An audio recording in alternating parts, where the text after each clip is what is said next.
السلام علیکم ورحمۃ اللہ وبرکاتہ۔ الحمد للہ کفی وسلام علی عباده الذین اصطفى، اما بعد،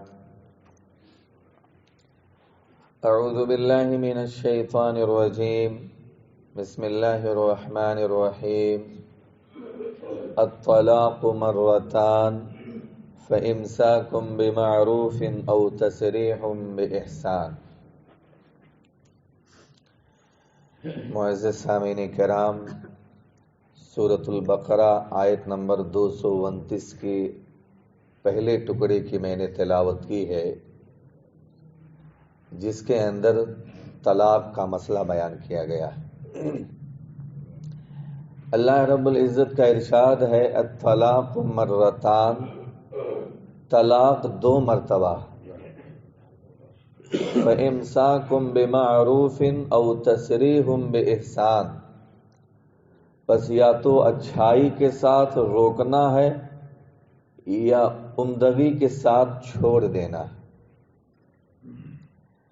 طلاق 2 مرتبہ ہے، اس سے کیا مراد؟ یعنی وہ طلاق جس میں شوہر عدت کے اندر اپنے بیوی سے رجوع کر سکتا ہے، وہ 2 مرتبہ ہے۔ ایک مرتبہ اس نے اپنے بیوی کو طلاق دیا، عدت کے دوران میں وہ رجوع کر سکتا ہے۔ دوسری مرتبہ اس نے اپنے بیوی کو طلاق دیا، عدت کے دوران میں وہ رجوع کر سکتا ہے۔ لیکن تیسری مرتبہ اگر اس نے طلاق دے دیا تو پھر رجوع کرنے کی کوئی اجازت نہیں، کوئی حق حاصل نہیں ہے۔ لیکن زمانے جاہلیت کے اندر یہ طلاق و حق و رجوع کا اختیار غیر محدود تھا، یعنی ایک آدمی اپنے بیوی کو طلاق دیتا اور رجوع کرتا، پھر طلاق دیتا رجوع کرتا، اس کا کوئی لمٹ نہیں تھا۔ اسی لیے عورتوں پر بہت زیادہ ظلم ہوتا تھا کہ نہ وہ عورتوں کو اپنے گھر میں بساتے، نہ چھوڑتے، آزاد بھی نہیں کرتے، اور طلاق دیتے رہتے تھے اور عدت کے دوران رجوع کرتے رہتے تھے۔ حضرت عائشہ رضی اللہ تعالی عنہا بیان فرماتی ہیں کہ ایک آدمی نے اپنے بیوی سے کہا کہ نہ تو میں تجھے بساؤں گا نہ میں تجھے چھوڑوں گا۔ اس کی بیوی نے کہا وہ کس طرح؟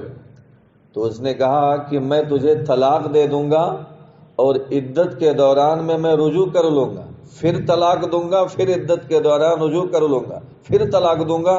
چونکہ زمانے جاہلیت میں یہ لمٹ کوئی نہیں تھا، اسی لیے وہ لوگ اپنے بیویوں کو طلاق دیتے، رجوع کرتے، اور یہ سلسلہ کئی مرتبہ کرتے رہتے تھے، تو عورتوں کے اوپر بہت بڑا ظلم کرتے تھے، نہ بساتے نہ چھوڑتے۔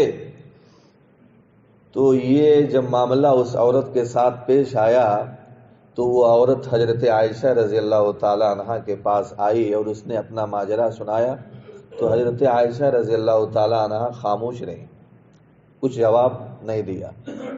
اتنے میں اللہ کے رسول صلی اللہ علیہ وسلم بھی آ گئے، تو اللہ کے رسول سے بھی اس عورت نے اپنا یہ ماجرا سنایا، اللہ کے رسول بھی خاموش رہے، تو اللہ تعالیٰ نے اس موقع پر یہ آیت نازل اتاری، الطلاق مرتان، طلاق 2 مرتبہ ہے، یعنی ایک بار کسی نے دیا رجوع کر لیا، دوسری مرتبہ دیا رجوع کر لیا، اب 2 مرتبہ کے بعد اگر کسی نے تیسری طلاق اپنے بیوی کو دے دیے تو وہ رجوع نہیں کر سکتا ہے، اب اس کی بیوی آزاد ہے، اب وہ جہاں چاہے اپنے مرضی سے خوشی سے کہیں اور شادی کر سکتی ہے۔ یہ جو ظلم ہو رہا تھا عورتوں کے اوپر، اللہ تعالیٰ نے اس کو روکا، اور یہ بھی کہا 2 مرتبہ ہے۔ اس میں بھی ایک حکمت یہ بھی ہے کہ اگر کوئی آدمی غصے کی حالت میں آ کر کے یا ناراضگی کی وجہ سے کسی بھی طریقے سے اگر اس نے جلد بازی میں اپنے بیوی کو 2 یا 3 طلاقیں دے دی، 2 طلاقیں دے دی ہیں، تو پھر اس کے اوپر یہ ظلم نہ ہو کہ مطلب سوچنے کا یا غور و فکر کرنے کا یا رجوع کرنے کا کوئی اختیار نہ ہو، ایسا بھی اللہ نے نہیں کیا، بلکہ کہا طلاق مرتان، طلاق 2 مرتبہ، یعنی وہ آدمی غور و فکر کر سکتا ہے، رجوع بھی کر سکتا ہے۔ علامہ ابن تیمیہ رحمہ اللہ علیہ بیان فرماتے ہیں کہ اللہ رب العزت نے یہ نہیں کہا طلقتان کہ 2 طلاق، بلکہ الطلاق مرتان کہا کہ طلاق 2 مرتبہ کر کے دو. جیسا کہ اگر کوئی آدمی اپنے بیوی کو کہے کہ میں نے تجھے 2 طلاقیں دی یا 10 طلاقیں دی تو وہ ایک ہی طلاق مانا جائے گا. جیسا کہ آج کل بہت سارے لوگ شمار کر لیتے ہیں کہ میں نے تجھ کو طلاق دی تو اس کو تینوں طلاق مان لیتے. نہیں، ایک مجلس کی 3 طلاقیں وہ ایک ہی طلاق مانی جائے گی، نہ کہ مطلب وہ تینوں طلاق شمار کر لی جائے گی. اللہ کا فرمان ہے الطلاق مرتان، طلاق 2 مرتبہ کر کے 2 مرتبہ. طلقتانے نہیں کہ 2 طلاق میں نے تجھ کو دی تو 2 طلاق ہو گیا. اور یہ سلسلہ عبداللہ ابن عباس رضی اللہ تعالی عنہما بیان فرماتے ہیں، صحیح مسلم کی روایت ہے کہ اللہ کے رسول صلی اللہ علیہ وسلم کے دور خلافت میں اور حضرت ابو بکر صدیق رضی اللہ تعالی عنہ کے دور خلافت میں، اسی طریقے سے حضرت عمر رضی اللہ تعالی عنہ کے دور خلافت کے ابتدائی 2 سالوں میں ایک مجلس کی 3 طلاقیں ایک ہی شمار ہوتی تھی. اگر کسی نے ایک مجلس میں 3 طلاقیں دے دی ہیں تو 3 ہی شماریں ہوتی تھی.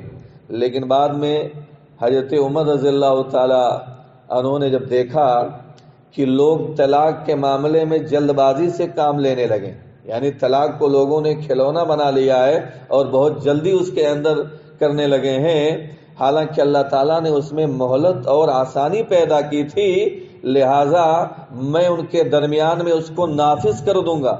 اور حضرت عمر رضی اللہ تعالیٰ عنہ نے اس کو جاری بھی کر دیا. لیکن یہ مصلحتاً تھا.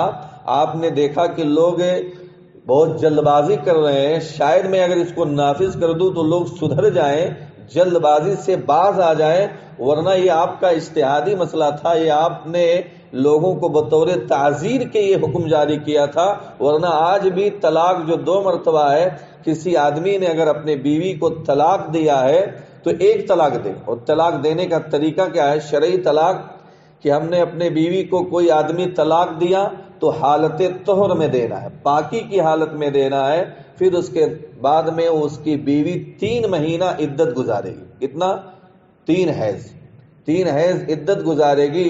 اس دوران میں اگر وہ چاہے تو رجوع کر سکتا ہے. 1 مہینہ گزرا نہیں رجوع کیا، دوسرے مہینے میں رجوع کر لے. دوسرا مہینہ گزرا نہیں رجوع کر پایا، تیسرے مہینے میں رجوع کر لے. لیکن اگر عدت ختم ہو گیا تب بھی ان دونوں اگر ملنا چاہتے ہیں، ایک دوسرے کے ساتھ رہنا چاہتے ہیں، تو ایک طریقہ ہے وہ نیا نکاح ہے. نیا حق کے مال، یعنی نیا نکاح پڑھا کر کے وہ شادی کر کے پھر سے میاں بیوی بن کے رہ سکتے ہیں. وہ 1 طلاق ہوا. اسی طریقے سے پھر زندگی چلنے لگی. پھر بعد میں کبھی کوئی مسئلہ پیدا ہوا تو اس نے جب دوبارہ طلاق دیا تو وہ دوسرا طلاق مانا جائے گا. پھر اس کی بیوی 3 مہینہ عدت گزارے گی. اب 3 مہینہ عدت کے دوران میں وہ چاہے تو رجوع کر لے، اگر رجوع کر لیا تو اس کی بیوی ہوگی. لیکن وہ 3 مہینے کی عدت گزر گئی، اس نے رجوع نہیں کیا، تو پھر اب وہ اس کے پاس ابھی بھی آپشن ہے، وہ دوسرا نیا نکاح جدید، نیا عقد دے کر کے وہ پھر سے شادی کرے گا. تو یہ 2 مرتبہ جو طلاق ہے یہ ہو گیا. لیکن پھر زندگی چلنے لگی، وہ جو 2 طلاق کا آپشن تھا اس نے اس کو اختیار کر لیا. اب بعد میں کیا ہوگا؟ اگر پھر زندگی گزرنے لگی، تیسری طلاق اگر اس نے دے دیا ہے تو پھر اب اس کے لیے مکمل طور پر حرام ہو جائے گی. اب اس کے ساتھ نیا نکاح بھی نہیں کر سکتا ہے اور رجوع بھی نہیں کر سکتا ہے جب تک وہ عورت اپنے خوشی سے کہیں اور جا کر کے نکاح نہ کر لے. پھر اس کا وہ شوہر اپنے خوشی سے اس کو صحیح طریقے سے طلاق دے تو پھر اس کے بعد آئیں گے، نہ کہ حلالہ کروا کے 1 رات گزار کر کے پھر یہاں آ جائیں. وہ طریقہ صحیح نہیں ہے. تو ایک طریقہ تو یہ ہے.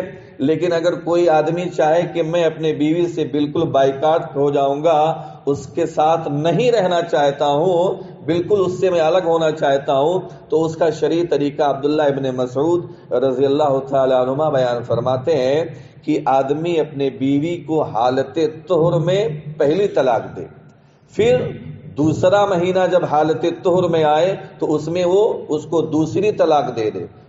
اب یہ دونوں میں وہ رجوع کر سکتا ہے، لیکن وہ رجوع نہیں کیا تو تیسرا مہینہ حالت طہر میں وہ اپنے بیوی کو تیسری طلاق دے. وہ تیسری طلاق دینے کے بعد میں اس کی بیوی بالکل مکمل طور سے اس کے لیے حرام ہو جائے گی. تو یہ کس طریقے سے یہ طلاق دینے کا شرعی طریقہ ہے. ایک مجلس کی 3 طلاقیں وہ ایک ہی شمار ہوتی. اس کی دلیل عبداللہ ابن عباس رضی اللہ تعالی عنہما بیان فرماتے ہیں کہ ایک صحابی یزید رکانہ بن عبد یزید، انہوں نے اپنے بیوی کو ایک مجلس میں 3 طلاقیں دے دی، لیکن بعد میں ان کو اس پر افسوس ہوا، ان کو بڑا غم ہوا کہ میں نے اپنے بیوی کو ایک مجلس میں 3 طلاقیں دے دی ہیں. تو اللہ کے رسول صلی اللہ علیہ وسلم نے ان سے پوچھا کہ تم نے اپنے بیوی کو کیسے طلاق دی؟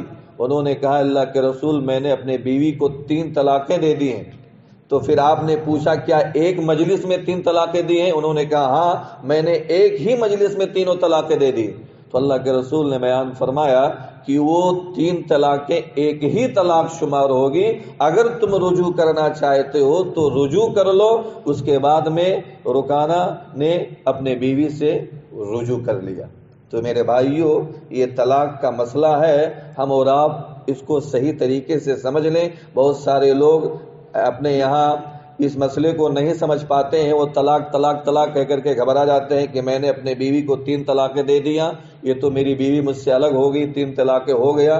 ایسا طریقہ صحیح نہیں ہے. اسی لیے اللہ نے کہا فَإِمْسَاكُمْ بِمَعْرُوفٍ، طلاق 2 مرتبہ، اس کے بعد اچھائی کے ساتھ روکنا ہے. اچھائی کے ساتھ روکنے سے مراد یہی ہے کہ رجوع کر لو اپنے بیوی سے، اس کے اچھے سے پھر رہنا شروع کر دو، یا پھر عمدگی کے ساتھ چھوڑ دینا. عمدگی کے ساتھ چھوڑنے سے مراد یہ ہے کہ اس کو تیسری طلاق دے کر کے اس کو آزاد کر دو، چھوڑ دو، وہ جا کر کے کہیں اور اپنے پسند سے کہیں اور نیا نکاح کر لے. اس آیت کریمہ کا اللہ رب العزت نے یہ مطلب بیان فرمایا ہے. اللہ سے دعا ہے اللہ تعالی ہم تمام لوگوں کو قرآن حدیث کے مطابق زندگی گزارنے کی توفیق عنایت فرما.